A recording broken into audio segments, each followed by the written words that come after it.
दोस्तों, हमारी आवाज़ ईश्वर का दिया हुआ वो सबसे नायाब तोहफ़ा है, जिसकी बदौलत हम अपने विचारों को सामने वाले इंसान तक पहुंचा सकते हैं। हम अपनी भावनाओं को व्यक्त कर सकते हैं। हम अपनी बात को आसानी से रख सकते हैं। और बहुत से लोग इस मामले में थोड़े से असंतुष्ट भी होते हैं और उनका मानना होता है कि साहब उनकी आवाज़ उनकी पर्सनैलिटी से मैच नहीं करती।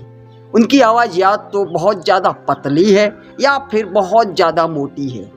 साहब देखिए, एक अच्छी आवाज़ की बदौलत आप इस दुनिया में अपनी एक अलग थलग पहचान बना सकते हो। जैसे अमिताभ बच्चन जी की आवाज़ आज देश भर में जानी जाती है साहब, उसी तरीके से लता मंगेशकर जी को ले लीजिए।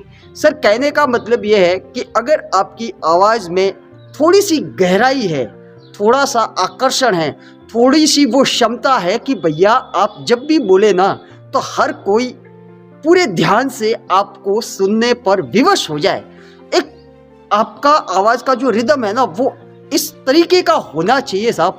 जैसे आपने विकास दिव्य कीर्ति जी सर को बोलते हुए सुना होगा, उनकी बोलने की जो शैली है ना, जो उनका तरीका है ना, उसमें वास्तव में एक ठहराव है।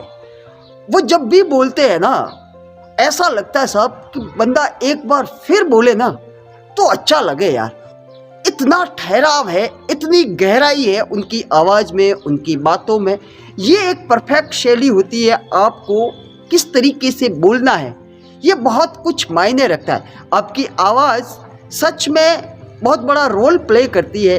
अगर आप किसी को कोई बहुत बड़ी बात कहना चाहते हो, मान लीजिए आपके लिए वो बात बहुत बड़ी है, आपने अपने दिमाग में उस बात को बहुत बड़ा मान रखा है, और अगर आप अपनी उस बात को सामने वाले इंसान को बताते समय सही तरीके से डिलीवर नहीं कर पाते ना, सही तरीके से कह नहीं पाते ना, तो यकीन मानिए साहब, बहुत बार लोग आपकी बात को हल्के में ले लेते हैं। क्योंकि या तो आपको अच्छे से डिलीवर करना नहीं आया, या फिर बात जितनी वजनदार थी ना, आपके शब्दों में इतना वजन नहीं था। आपकी आवाज़ ज़रूरत से ज़्यादा पतली थी। इस वजह से कई बार लोग आपकी बात को हल्के में ले लेते हैं और आपको ऐसा लगता है कि यार इतनी बड़ी बात इसने इतनी आसानी से कैसे हल्के में ले ली। तो साहब, यहाँ पर आपकी आवाज़ बहुत बड़ा रोल प्ले करती है। और मैं यहाँ पर एक चीज़ और बताना चाहूँगा साहब।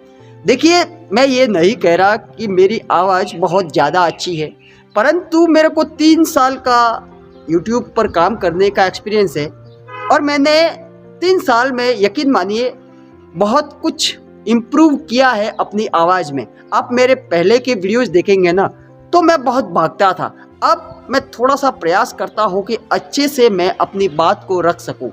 तो साहब, इसके लिए आपको करना सिर्फ इतना है कि जब भी कुछ भी बोलने जाओ ना, सबसे पहले आराम आराम से स्लोली बोलिए।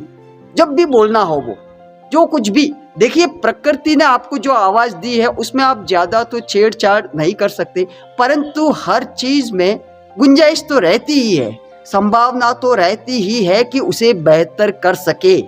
तो इसलिए साहब, जब भी किसी से बात करो ना, अगर मंच पे बोलना भी है ना, 4 लोगों के सामने बात भी करनी है ना, तो वहाँ पर दौड़ने की ज़रूरत नहीं है। आपको ठहराव के साथ आराम से बोलना है। और जब भी शब्दों का चुनाव करो ना, तो थोड़ा सा सोच समझ कर कीजिए। बहुत से लोग ऐसे होते हैं, च श श श सबको एक ही तरीके से बोलते हैं साहब, उसके उच्चारण में प्रॉब्लम होती है। बहुत से लोगों को उच्चारण करना ही नहीं आता कि किस अक्षर को कैसे उच्चारण किया जाना चाहिए। और एक चीज़ जो ध्यान रखने की है वो है कहाँ पर आपको ऊंचाई में बोलना है, कहाँ पर शब्दों पे वजन देना है, किस शब्द को आपको हल्के में बोलना है। ये कुछ एक चीज़ें आपको ध्यान रखनी पड़ेगी। और एक चीज़, अगर आपकी आवाज़ ज़रूरत से ज़्यादा पतली है और आप चाहते हो कि भैया आवाज़ में थोड़ा सा भारीपन आए, थोड़ी सी गहराई आए, ताकि आपकी आवाज़ आसानी से कोई नकार नहीं सके, ठीक है, तो आपको ज़्यादा कुछ नहीं करना है। देखिए, सबसे पहले तो आपको 1-2 प्राणायाम जो मैं बताऊंगा ना, वो करने, और वो भी ऐसा नहीं है कि आपका कोई ज़्यादा समय लगेगा।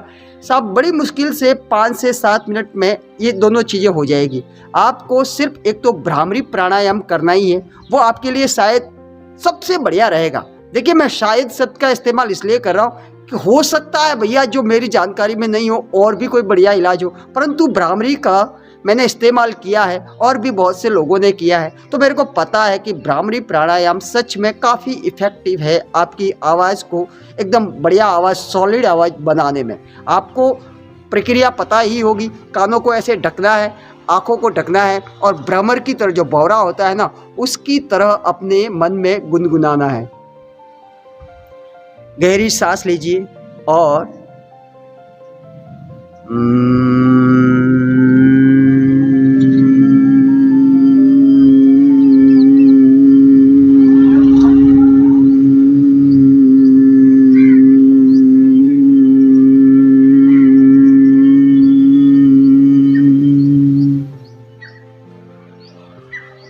बस इतना सा ही करना है।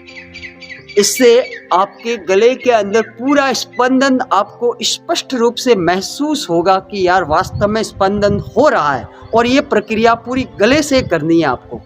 दूसरा है सिंहासन। आपको पता ही होगी प्रक्रिया, सामने ऐसे हाथ धर के शेर की तरह जीवा को थोड़ा सा बाहर निकाल कर आपको गर्जना करनी है। शेर कैसे गरजता है, कैसे दहाड़ता है, ऐसे दहाड़ना है। वो भी आपको पेट से दहाड़ना है, मुंह से नहीं। ऐसा नहीं है कि आप मुंह से है, ऐसा नहीं, एकदम अंदर से आवाज आनी चाहिए। इसमें भी आपके गले की बहुत बढ़िया एक्सरसाइज हो जाएगी। और जो तीसरी चीज़ है, देखिए ये सारी चीज़ें मैंने खुद आजमाई है, इसलिए मैं आपको यकीन से बता रहा हूँ कि सच में ये चीज़ें इफ़ेक्टिव है। तीसरी चीज़ है ओम का उच्चारण करना है, सांस को गहराई से अंदर भरना है। देखिए मैं आपको प्रैक्टिकल करके बताता हूँ। ये भर लिया, अब मुंह बंद करके नाभि से बोलने का प्रयास करना है, पेट से, नाभि से।